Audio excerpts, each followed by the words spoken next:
Today we're going to teach you how to do an online coding lesson. And so I think we are squared away to go. So again, if you can open up these three tabs, that would be, we'll be using those as we go through the slide presentation today.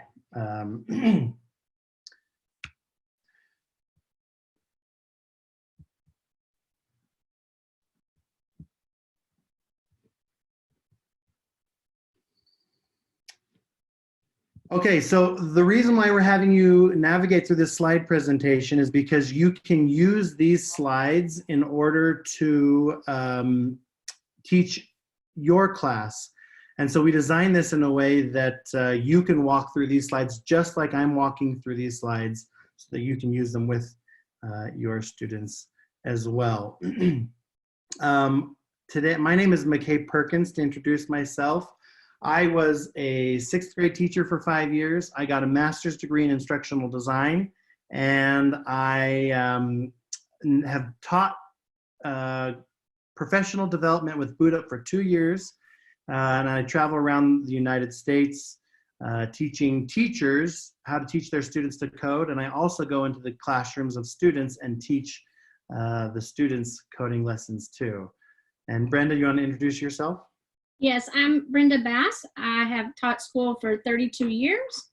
I retired in June of 2018. I taught 1st grade, 5th grade, 6th grade, 7th grade, 8th grade, was a computer technologist, curriculum technologist, a library media specialist, in the STEM lab. So I've done it all. And I also do what McKay does. I'm a professional development facilitator with BootUp and have been with them for about 1.5 years. So the idea behind today's webinar, our workshop today, is that we know that lots of organizations are sending you resources, and we know that it can be overwhelming to have to go through a whole ton of resources in order to know how to use them. So this workshop is designed to have you, we're hoping that by the end of this workshop, you'll be able to teach a coding lesson online with your students, and that you can do your research in conjunction with actually doing and teaching your students. So in order to get the most out of this professional development, if you'll actively participate as a student. I'm going to be acting as if I were a 6th grade teacher teaching 6th graders. So please don't feel condescended to if it looks like I'm talking or seems like I'm talking to 6th graders, because I want to model this in a way that will that you can see how a teacher would do this in their classroom. So if you'll actively participate as a student, since I'm modeling it as it would be modeled in a 6th grade classroom, if you can reflect on the discussions that we have, the way it's being modeled, things that I am doing, things that I am not doing, and then we've got a question and answer that you can, any questions that you have as I'm modeling, you can put them in the question and answer in this webinar, and then at the end of today, we have some time that we've set aside to answer any questions that you might have. So if you've got a burning question right now, you can send it in the chat and Brenda can answer those questions for you as well. So we're going to dive in and get started. Hopefully you've got these 3 tabs open, the presentation here, a Scratch tab where you've signed in, and then our BootUp website. So I'm going to demonstrate the project here. Let me. Okay, so as I demonstrate this, I'd like you to notice what Jared is doing with his mouse to get the program started. And then I'd like you to put in the chat also what you notice is happening in the project. Some of you may have already done this project, but share those things anyway. What we're trying to do is get it so that you students can see and notice all of the little things that are happening, because you're going to have to code them. So this is a way to kind of verbally or through chat code before we actually do the code so we can see what's going on. So I'm going to play this preview and just in the chat, paste what you notice is happening.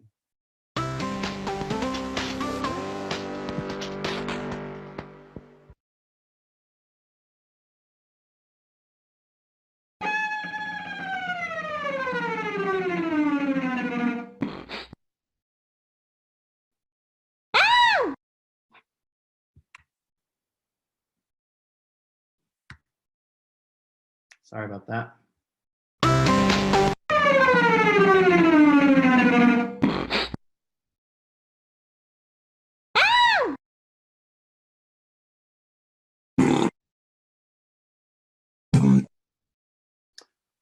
Okay, Brenda, can you share some of the things that people have talked about with the code?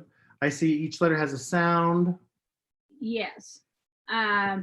They start with the flag, change colors. Jared clicks on each letter. Okay, I noticed also, let's go ahead. I noticed also there was some motion in some of them. There was some spinning. Changing the color, changed the looks. Good. So a lot of people are noticing a lot of great things that are happening with the program.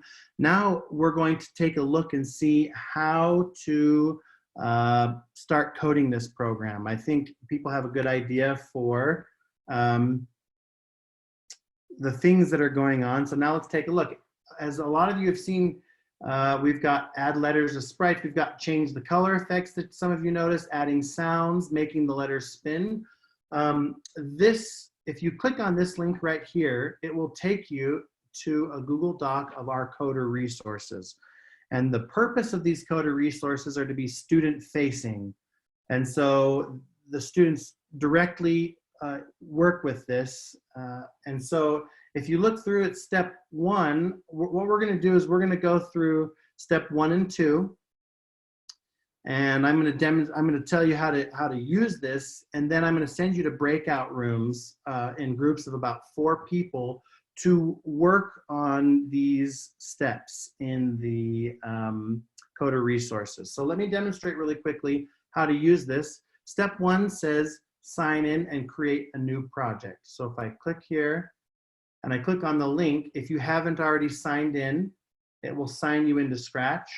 And I've already signed in and it will create a new project for you. So this is where you're going to be building your project. So if you've got this pulled open, you can click on that and open up a new project where you can start building it. Now, the coder resources are step-by-step tutorials for how to build this project. So step 2, if I click on add letters of sprites, you notice it opens up a new tab with a slide presentation on how to do just this one step, add letters of sprites. So slide 2 is a video of Jared, who works with us at BootUp, demonstrating how to get rid of Scratchcat and add the letters of your names as sprites. If you don't want to watch the video, the remaining slides in the slide deck go through the exact same thing that Jared goes through in the video. So when we host another one, we'll do it with breakout rooms, but let me demonstrate really quick what you should have done. Jared should have had you get rid of the Scratchcat. You add a new sprite and you add letters, and you should have added letters to your name right here. And what we would do is we would have students go to the breakout rooms. They would go through these coder resources, watch these videos, and follow through the steps. We're going to continue to have you do that, but instead of having you work in rooms, if you have questions, if you can ask them in the chat, and rather than doing breakout rooms where you're working in small groups of 4 people, we'll answer your questions via the chat, and I can even do some demonstrations on my screen share right here. So again, you should have gone through this first step. Once you're done with this first step in the coder resource, adding letters of sprites, you can click on the X right here to close the step because you finished it. Go back to the coder resources, and we've worked on step 2. Now go ahead and add color effects. Click on step 3, open this up, and go through this tutorial, and it will teach you the next step of the process in building this project. So go ahead, I will mute myself. If you've got questions, both Brenda and I will answer any questions that you may have going through these Coda resources. Okay, so some of you may have been able to go through some of the Coda resources. Since we can't break out into breakout rooms, I'm also going to demonstrate kind of how I would go through things in the Coda resources. So I clicked on the first one, and you noticed that I started creating. I dragged out the letters of my name for the first Coda resources. And when I opened up the second one, I decided to go through these slides here. And this is what your students will be doing, is going through this one. So it says, when this sprite is clicked, change the color effect by 25. So when I go here, I look for the colors, and right here I've got events, and it says change the color, or when this sprite is clicked. And I want to make sure that I'm looking at this watermark right here to know what letter I'm coding. So when this sprite is clicked, and then I went to my looks blocks, and I said, pulled out the change color effect by 25. So now, if it reads like a sentence, when I click on the sprite, it should change the color effect. So when I go over here, that is one step. And if you notice in the Coda resources, I'll go back to them. Jared says, you can also click on this drop down arrow and look at all of the different options that you've got. So I'll go do that. So if I don't want to just change the color effect, I can click on fisheye, and it will change the fisheye for me. And I can do any one of these settings in this block. So going back to the Coda resources, every coder, if you make something happen to your code, you need to make it reset.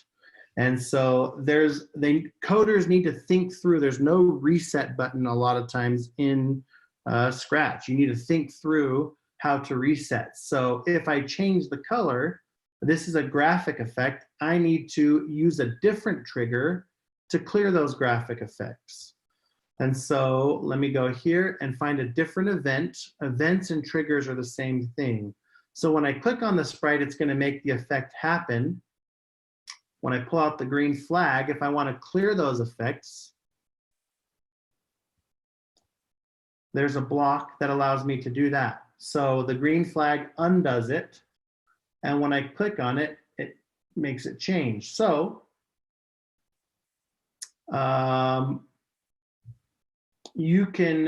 the Coda resources tell you to try other looks blocks. So let me look through there in Scratch, and let me see, I can also, there's one, look at this, change the costume. So if you look here in the costumes, I can create a new one. Let me duplicate this one. And I want to make it look funky like this so that I can flip-flop between those two. So in here, I can say, hey, change the costume to block M2. And now when I reset it, look, it doesn't reset the number. So remember, whatever you do in this one, you have to undo with the reset block, change to block M. So now when I click the green flag, it will reset it there. And when I click on the sprite, it will do a mosaic and then change the costume. So just remember, whenever you are coding, usually I code in pairs. This is the do to make something happen. And then this is the undo. And everything that you do here, you need to have a block over here to make it undo. Okay, so I'm done with this step. So then I would move on to the next step of the Coda resources to teach me how to add sounds. And so I'll demonstrate how to go through those Coda resources as well.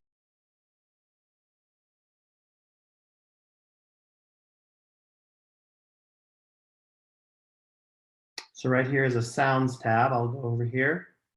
open up the sounds tab, and right now there's a meow for the letter M. I can click on the X here and I can change those sounds. So let's say, and if you hover over here, it'll play the actual sound here. So let's say I want the cricket when I click on the M. So now that I've added the sound here, I go back here and let me go back to the Coder resources. I go to the sounds tab. I've added the sound and you can search for them by categories. And you go back into the code tab and then there's a block that says start sound. So if I go into my Coder resources, go into the sounds button right over here, I can start the sound or I can play the sound until done. And so when I click on the M, I want it to do all of this stuff and also play the cricket sound. So now it will do that. Okay, so if you'll have your students, you'll give them time to go through each of those things, and Brenda has been answering questions that you may have had in the chat. If you set up the breakout rooms, which we'll show you how to do at the end of this webinar to create that so that you can have your students in groups, what we normally would have done is we would have jumped from group to group, facilitating one or in groups of 4, so that any questions that you might have, we would rotate through those groups answering those questions. But since we can't do that in this webinar, we're going to move on to the next set of resources that we have to show you how to teach this coding lesson online. So while you're helping your students go through this coding project, we've come up with some questions that you might be able to ask them to help drive their learning and foster thinking outside the box. So some of these questions could be like, can you walk me through each step of the algorithm? What happens if you change this point in the parameters? So let me show you, demonstrate something that you could do as a teacher if you're working with your students.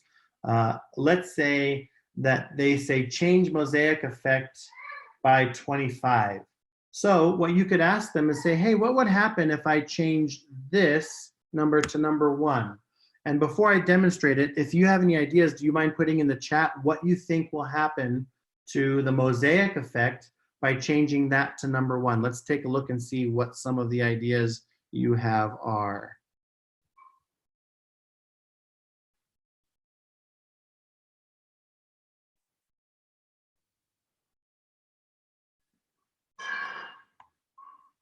Does anybody have any ideas what will happen to the M when I change that from 25 to 1? Okay. Okay, some people say it might change the size or it might move slower. Let's take a look and see.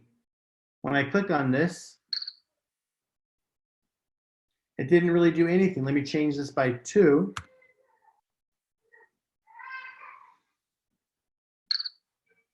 The mosaic effect, let me do it by the color effect.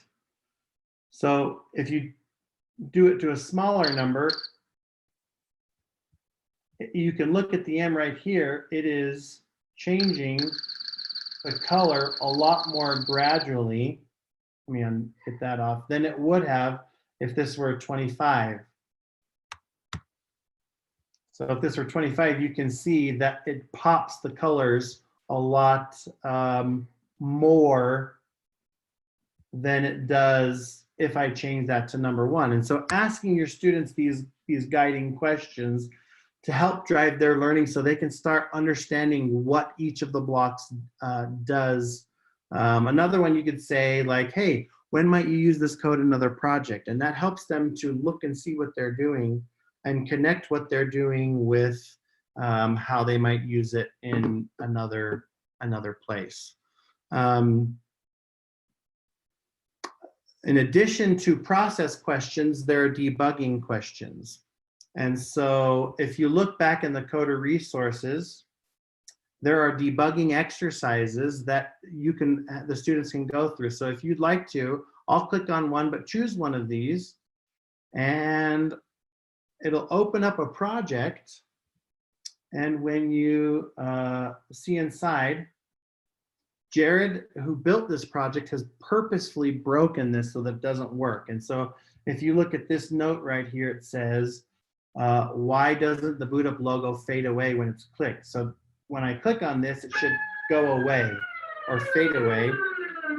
And the question says, hey, why isn't it fading away? And so when your students are debugging, they're looking through and saying, hey, why isn't this working? Does anybody have any suggestions that they can put in the chat? Or you can unmute yourself and just say it. Why do you think this logo isn't working when I click on it like it should? Because this is supposed to change the ghost effect, which should make it fade, but why is it not working? Kathy Benson said it's being repeated 0 times. Yes, so I want it to fade 100%, and since it's changing by effect 1, I change that to 100. And then that fixes the problem. So the coder resources have debugging exercises, but you can also, if they're working on something and they've got a question, these are questions that you can ask to help them fix their project. So we've included this in here for you so that if you are running a lesson with your students and they have a question and you don't know the answer to it, and rather than just giving them the answer and telling them, oh, this is how you do it, we want to help drive their learning and help them answer their own questions. And so you can go through and ask these guiding questions to help them think through it themselves so that they can answer the question themselves. So let's take a look at the next page right here. Okay. So you should have built a little bit of a project, and even if you haven't finished it, that's okay. But let's show you how to share your project to a studio. If you click on this link, we have created a studio where you can upload your Animate Your Name project. And this is a great way, if you're teaching this to students, create a studio and let them share their Animate Your Name project to the studio. As soon as you add the project to a studio, anyone who's a part of that studio can look and see and play with everybody else's projects because they're all added to the studio, and you can add comments to them. So let me demonstrate how to do that. And if you will add your projects to the studio, we can start looking at each other's projects and we can start sharing comments on their projects. So if you click on this link right here, it'll open up the studio page. And to demonstrate how to do that, I'm going to go to my project that I've been creating, this McKay right here. I'm going to save it. And then I'm going to click on See Project Page right here. And you'll see this project is not shared. You can't add a project to a studio until you share the project. So first, I'm going to share it. And so you go ahead and share your project as well. So you can add yours to a studio, even if it's not done. And then you copy the URL up here. And then I go back into the studio page right here. And right here it says Add Projects. Click there and you can add the project by the URL. So if I click on Add by URL, it says Project Successfully Added. If I refresh the page, you can see there it is, and a lot of people have started adding their projects to this studio. So this project is a great project to get started. We know a lot of teachers want to integrate coding into other subject areas. So we've got a few examples that I'll demonstrate right now that shows how to do this. So I created this project, And I use the exact same coder resources to animate your name, plus additional ones in the BootUp coder resources. But this is a social studies project for a book report. And you can, if you can guess, put in the chat what book you think this is from, and I'll demonstrate this project. It will reveal itself in a little bit, but.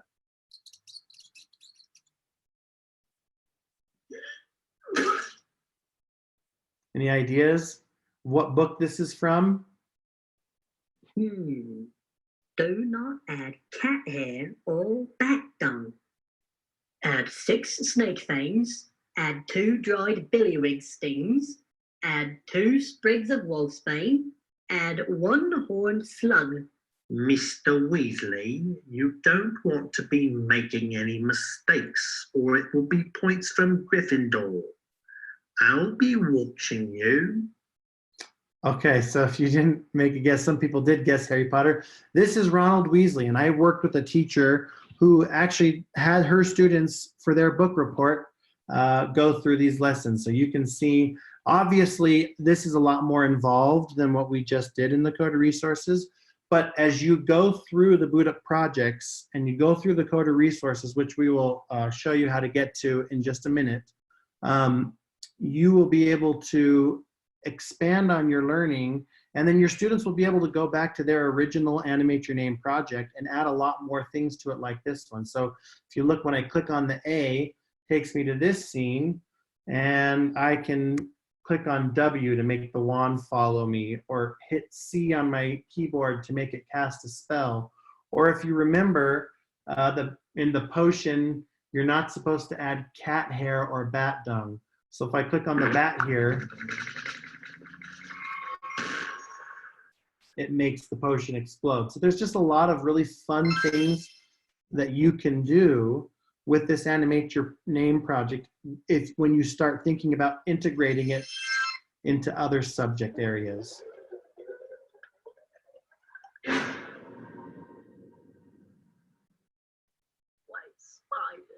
why can't we follow the butterflies?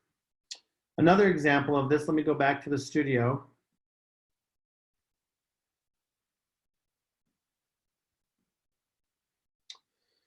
So that was if you have a lot of time, that was how to integrate this with a book report in language arts. But take a look at this one. Here's another integration idea. And you can see what this is for social studies.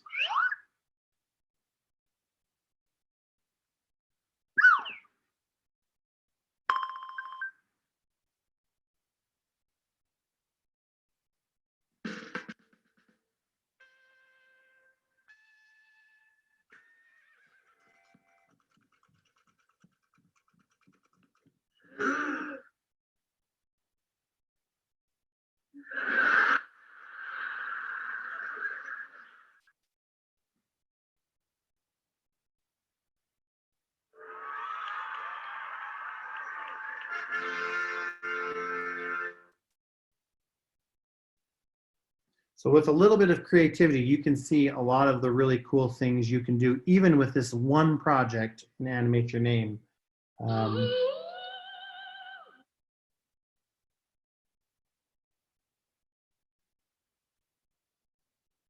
So that's adding projects to the studio. Just FYI, we have resources later that we'll look at to teach you how to create a studio. So we've gone through a little bit of BootUp's coder resources for Scratch Project 1, but let me show you how to actually go to our curriculum page so that you can see all of the projects and all of the resources that we have. If you go to this slide, it's slide number 9, and if you click on this link, it should take you directly to our curriculum page or the BootUp website. If you hover over curriculum and click on Scratch, grades 3+, it will take you right to our page. And with the internet usage, every once in a while, you get that, just refresh it and it'll go through it. And you can see right here is Animate Your Name, the project that we just did.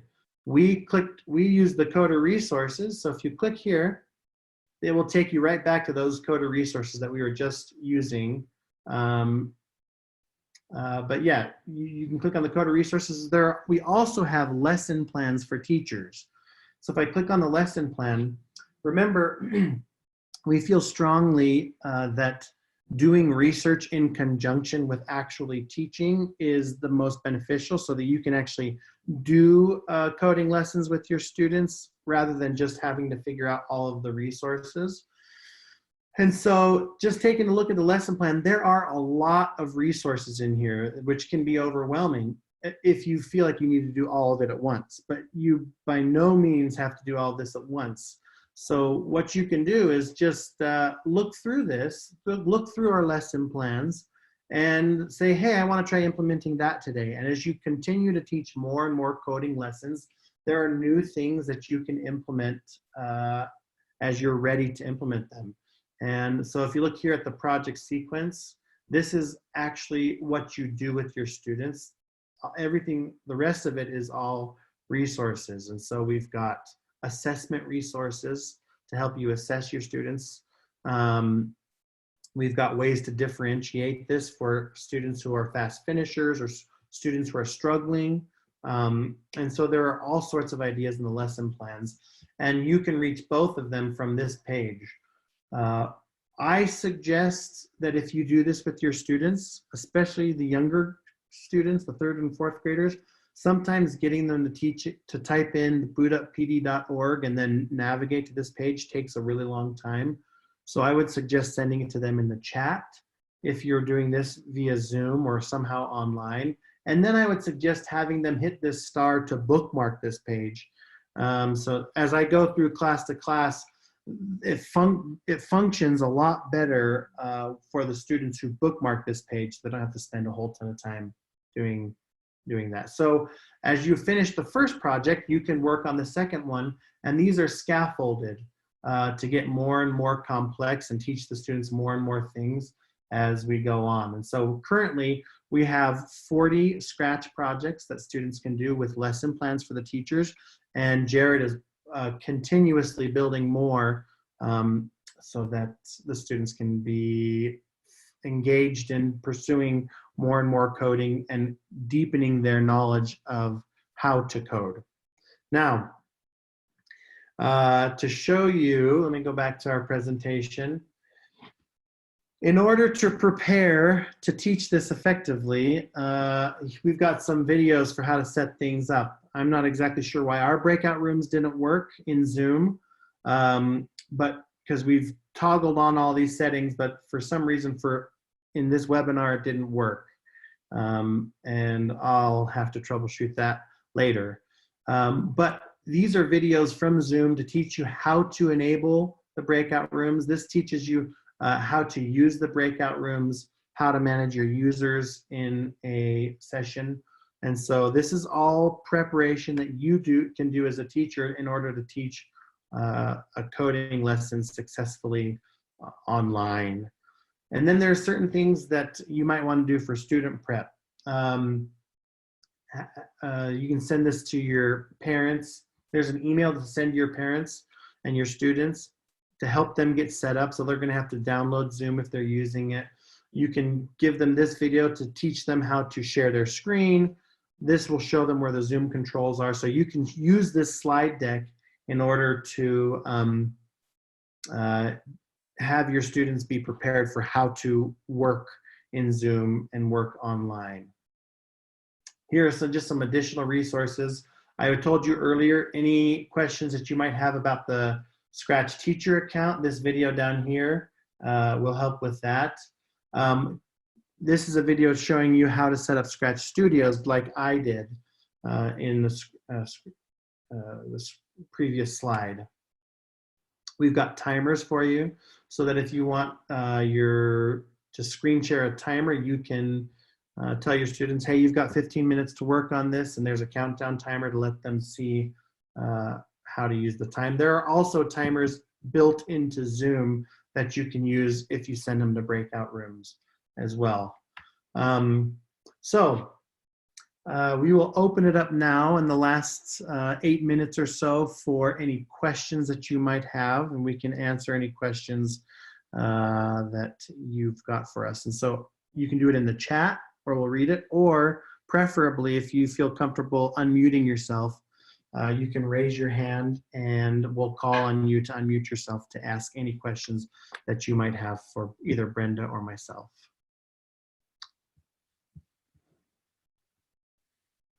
Jessica, do you want to unmute yourself and ask your question? Got it. So I press and hold. Okay. Can you hear me, McKay? Yes, and I don't think you have to hold once you're unmuted. Ah, okay. Just doubly making sure.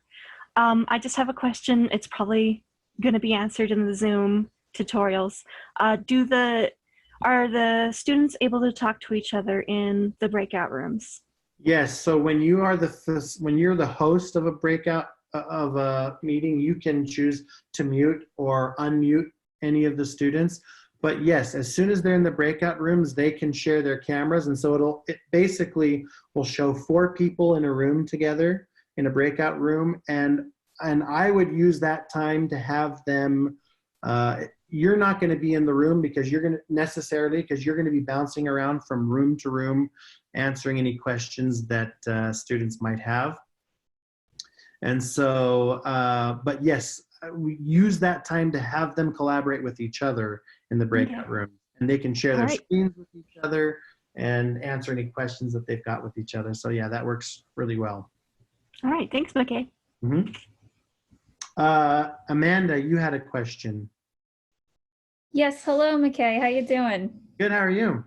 I'm pretty good. So I know that you guys usually do this more in person, and I love that you've made it available to be and shown how to do it online in Zoom. Have you done any sessions with kids on Zoom since we started our quarantine? And yes. How did that go if you did? Yes, I have. So as a run through with this one, and I'm really sorry the breakout rooms didn't work. I'm not sure why the Zoom setting didn't function for me, but Brenda and I did it with my nieces and nephews, and I've got every grade from 3rd to 6th grade. And actually we had some 8th graders in there too. And we ran this with them, and everybody together. It might be because I'm an uncle to them and not their teacher. And when everyone was together, it was a little bit chaotic. I had to mute them all. But as soon as we broke them out into breakout rooms, it worked beautifully. They were collaborating with each other, asking questions of each other, and Brenda and I were able to hop around from breakout room to breakout room asking their questions. And then at the end of that breakout room session, we pulled everybody back together, and then we had the time, and it was small enough for people to share their screens, and they were able to share their projects as well. And we added them to a studio, but also shared them live. And we were able over Zoom to tell them what we liked about it and improvements that we think, oh, it would be cool if you were to add this, we'd like to see that too. It worked really well. So there will be management issues. And we've, in the slide presentation that we've shared with you, if you look through the notes, there are some ideas, management things that you might want to think through before you do something like that.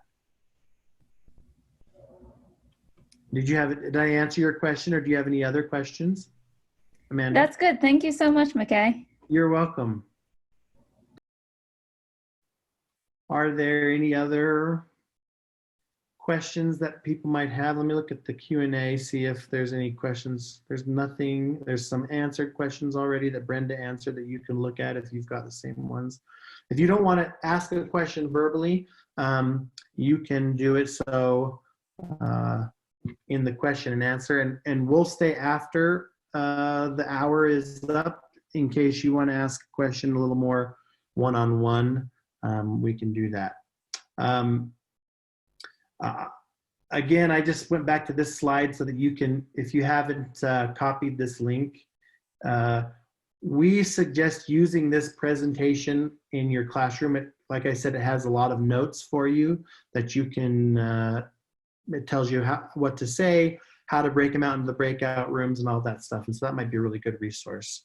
To end today, if there are no more questions, we want to host webinars that are just right for teachers. We know that there's a lot of people offering things to teachers, and we really want to know what you need, especially around teaching online and teaching coding. And we work really hard to tailor what we do to you and your needs. So if you, in the last little bit of time, if you don't mind clicking on this link, the bit.ly/BootUp feedback, if you click on that, it'll take you to a survey asking for your name and email and asking how this worked for you, and any things that you would like to see, or any improvements or adjustments that you would like to make, so that as we do this more, we can make sure we're tailoring it more and more to the things that teachers need.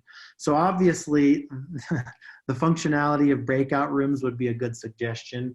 And I will, once this webinar is done, I will do some investigating as to why in this session it didn't pop it up for us. So if you don't mind filling out that webinar, I will stay here online in case somebody wants to ask any questions. Brenda and I can answer them for you. Hey, McKay and Brenda. I don't have a question, but I have a thing that might be helpful for you. Okay. So when you first started the session and there was random talking in the background, so one thing that I've heard about for Zoom, because I myself am trying to be as protected as possible with my kids, is there are people who are using random number generators to get the Zoom meeting ID numbers. And using those random IDs to get into Zoom rooms.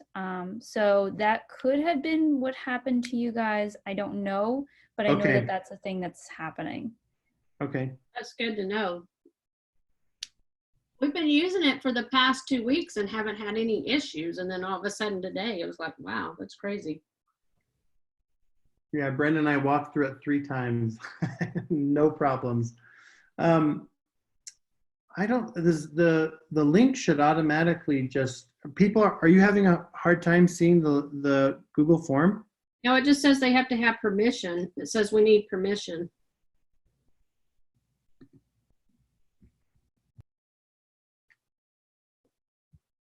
Okay.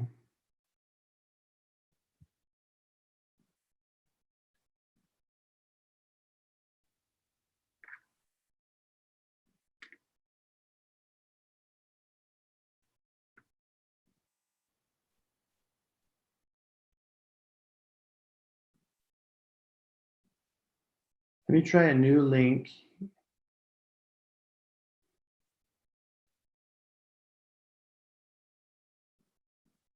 Well, we'll get this working. We have an email sent out. We'll send it via email as well tomorrow. So if you've got any questions, we'll stay behind. But otherwise, thank you for joining us.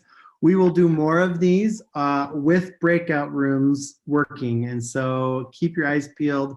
It will run a lot more smoothly if we have the breakout rooms running. It's a really great feature to help students work online in small groups, and then in a way where you can be a facilitator rather than lecturing. And so thank you for joining us today, and we'll stay behind for any questions that you might have.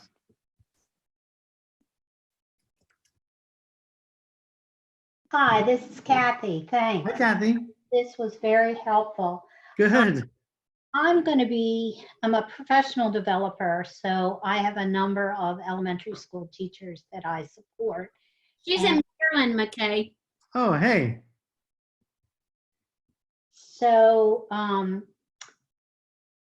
thinking about how to help them in their online learning environment. And some of what I'm wondering about is not just Scratch, but using Zoom in general. And I do really appreciate those screencasts that you made available in this webinar. Oh, you're welcome. Have like a student facing, this is how to onboard in Zoom? Do we have something like that? Yeah. Haven't created something like that besides just the little videos that we've pasted in the slide deck that you've got. Slide deck. Okay. Do you already have teachers who have their students using Zoom? Online. This week in Maryland, I think at least half of the school systems have gone over to virtual learning.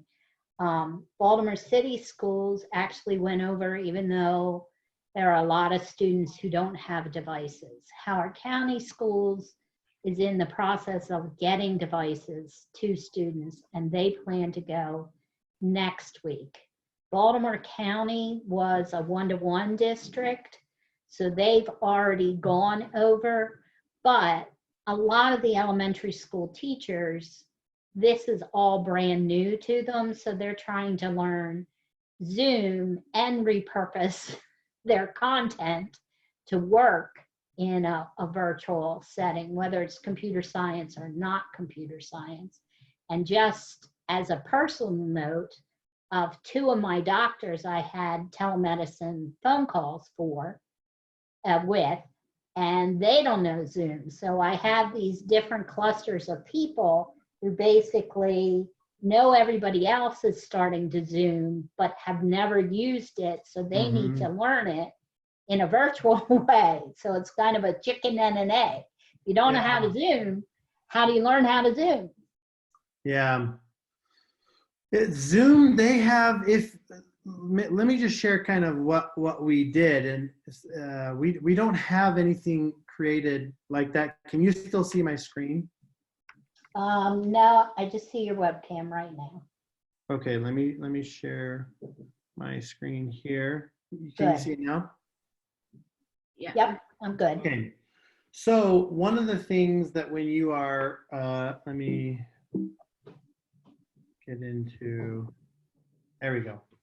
When you have a slide presentation, do you know that you can, if you right click on a video and say format options, it allows you, like, so if I click on video playback, and I'm in Google slide presentations, just so you know.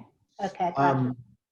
It allows you to like start at a certain time. Okay. And so some of the Zoom videos are like, gosh, 15 minutes long, and it's like, oh my goodness. Okay. But one of the things you could do is you could create a slide deck with linked videos like we've done. Right. And then you would beforehand find a little snippet that you want. And if it's a really, really long video, cut it out right in here to the time that you want it. That way, if you were to send something like this to students, that it could be something that we create, I think, but we don't have anything yet. But if you wanted to create something like that. So under Zoom resources, there's some longer videos that I could chop into pieces and chunk for If students. you go to the Zoom website, there's a ton of them. Okay. Okay. Yeah, that's what. And even if you were to just say like Zoom, how to use Zoom in YouTube, Right. you can just, there's all sorts of resources. And so and what I do is like, okay, so how to use breakout rooms in Zoom.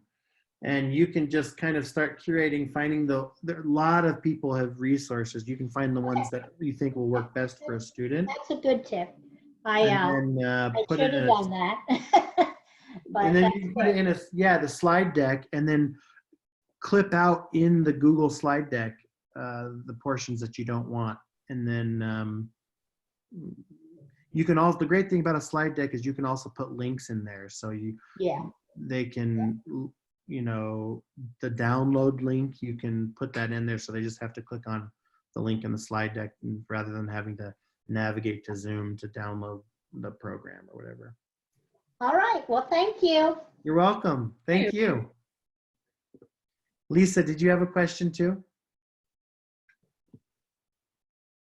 She wanted to know if we would do a certificate because they have to provide certificates of webinars they're doing. Is there an option in Zoom for that follow-up email? Say that again, Brenda.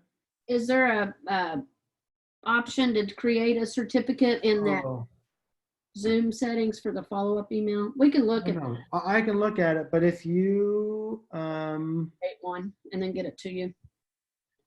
yeah, we can make one. If you, do you know, Lisa, do you know what, like, what does it need to have in there? Does it just, I just need proof that I am spending time on webinars because we're documenting our time. do you, like, if we just sent you an email, or we could create like a little PDF saying that, you know, you participated in it, I think. Yeah, that would work. Okay. We'll get you something. Can you send us your email in the chat? Yes, I'll do that. Okay. All right. Thanks. Thank you. Thank you, Lisa.